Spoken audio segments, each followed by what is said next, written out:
Hey guys, if you are on this channel, you're probably not only looking to get into short-term rentals, but probably create financial freedom through short-term rentals as well. And I talk a lot about co-hosting, a lot about arbitrage, but today I'm talking about how you can build financial freedom, long-term freedom by owning just 5 short-term rentals. That's right, simple as that. Why is it just 5? Why that number? You'll see as I break down the numbers here on the Fearless Investor YouTube channel. Let's get to it and show you how you can get to financial freedom with just 5 short-term rentals.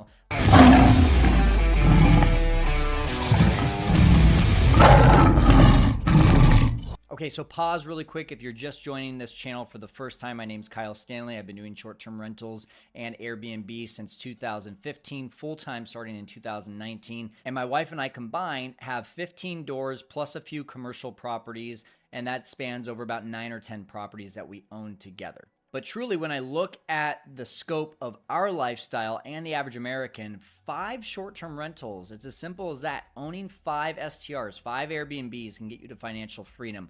But what is financial freedom? Well, a lot of people define financial freedom as just making more money than you spend. And is that really freedom? Not to me. Sure, that might keep you out of debt if you're making more than you spend. But honestly, that just means I'm living paycheck to paycheck, or I'm just barely getting by. And freedom to me is much more than that. Here's my definition of financial freedom. It's making enough money in your sleep that gives you the availability of choices in life. The choice to spend time with your family without worrying about bills piling up. The choice to finally go on that spontaneous trip. Maybe it's to Paris, maybe it's to Austin, Texas, just getting up and going and doing it without checking your bank account. And the best choice that you can make with financial freedom is doing what you're passionate about without having to get paid for it.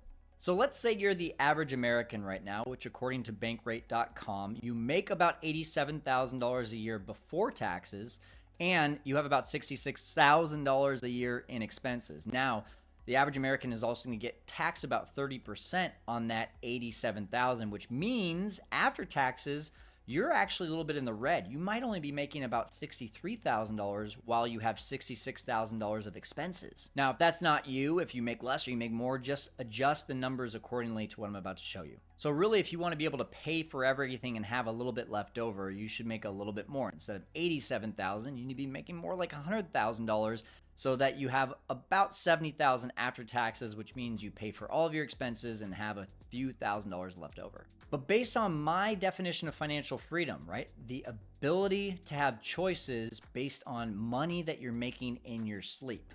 That's not financial freedom. So not only do we need to take that income that's right around $87,000 to $100,000 that we're probably going to a 9-to-5 job with and take it and turn it into passive in your sleep income, but we also need to increase it. That sounds kind of difficult, but stick with me here. Freedom is probably going to come right around $100,000 after taxes. So if we're still charged at 30% with taxes, we're right around now $140,000 before taxes. Now that's nearly doubling what you were making before at that $87,000 mark. But the good news is, after taxes, you now have about $30,000 left over, which you're probably not keeping in the bank, right? Let's be honest. We all like spending money and living a little bit more extravagantly. So let's say our $66,000 per year of expenses go up to $80,000 per year. That still leaves us with $20,000 left over to do what we wish with it. Now, I'm not making this your goal. I'm just saying, let's play a game and say that this is the goal. If I can have $20,000 left over, if I can make that $140,000 in my sleep, and after taxes, it's now $100,000. If that's a goal of yours, great, use what I'm about to show you. But if it's not, again, adjust accordingly. So now that you have that goal set, let's show you how owning 5 STRs will actually get you there.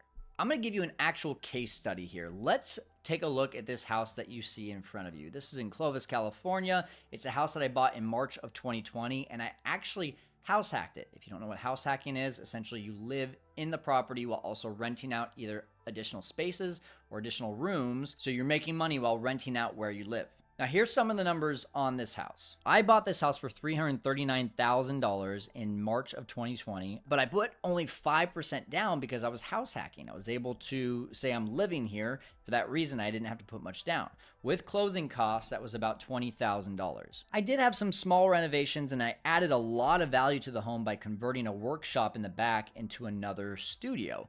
The renovation cost was right around $30,000, so right now that's $50,000, including the closing costs. And after furnishing both the main house and the studio, that was about $15,000, so I was all in at $65,000. This house makes me, after expenses, $25,000 per year, roughly $2,000 per month. And because I added value to the home, I was able to refinance it just over a year later, and the value of the home went from $339,000 to now $575,000. Again, I bought it at a great time. I got my entire $65,000 back that I invested, and I now had over $200,000 of equity in the home. So if we use this model of 5 houses, that's $2,000 times 5 houses per month is $10,000 a month, which is $120,000 per year. Now you might be saying, well, Kyle, you said you need $140,000 per year.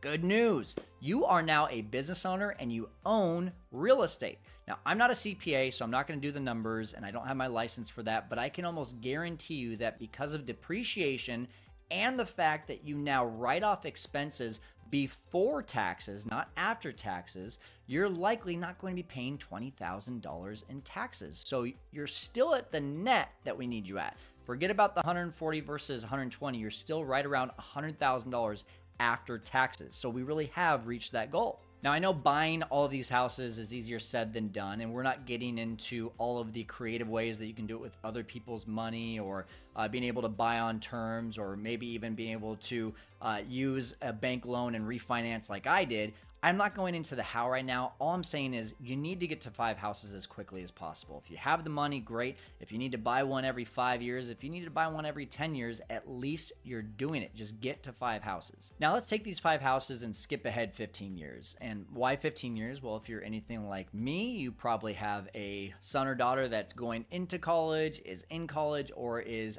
exiting college, and you're thinking to yourself, I would love to pay for that in cash and not have this looming over student debt on me or them or any of our family for years and years to come. So again, ignoring how we get the property creatively, let's just go conventionally. If you buy 5 houses conventionally at 20% down, which is not a likely option for many people, but it is possible. Let's just go ahead and call each house $400,000. That's the purchase price on them.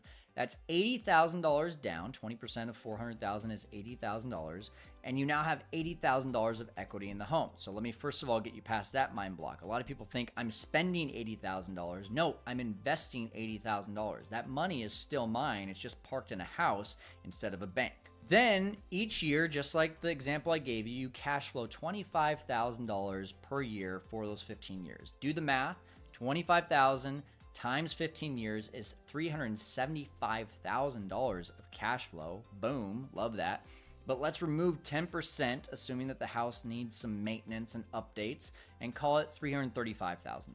Based on a 30-year amortization loan calculator that I actually got from AmericanFinancing.net, by year 15, the guests, not you, the guests have paid down about $110,000 of debt on that property. So that 110 plus the 80 you already had in it, you now have $190,000 of equity. But wait, there's more. The average appreciation of a home is roughly 3.5% per year nationwide. In 15 years, that $400,000 home is now worth $670,000.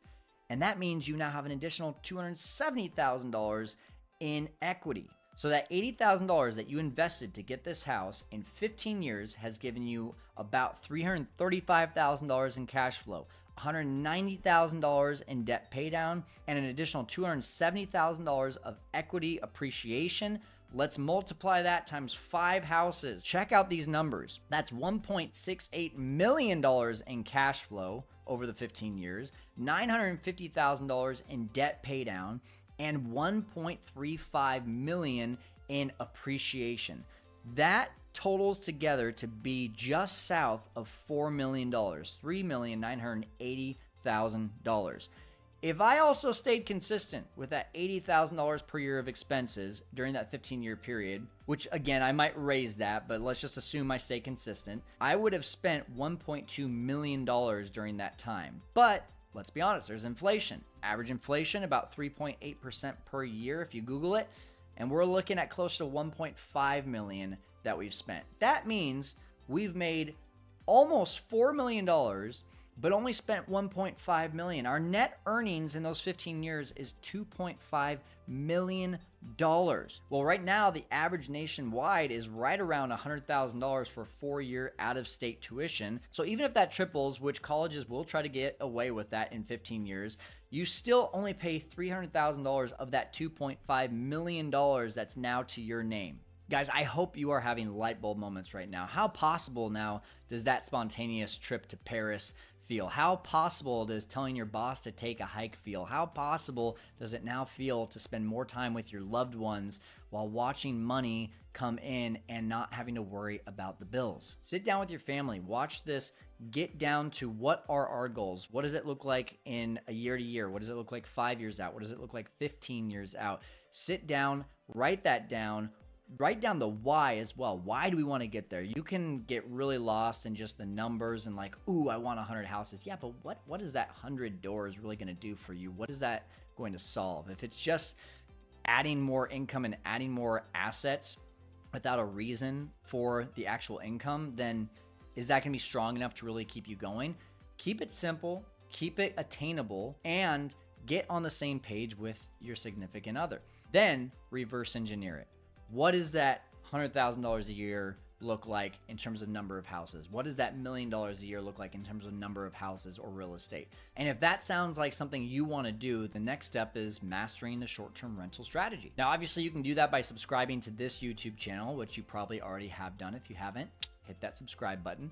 Not including what I share with you today, we have over 40 properties that we do not own that create cash flow for us as well. That has been the key to me accelerating my cash flow so I can go buy more houses. You can learn this absolutely for free by going to my website, fearlesskyle.com. On the homepage right there, there is a free webinar called How to Get Your First Airbnb in the Next 30 Days, and it's going to show you how to do it without owning the property. Go check it out. Keep on watching all of our videos to conquer the world of short-term rentals. We will see you next time.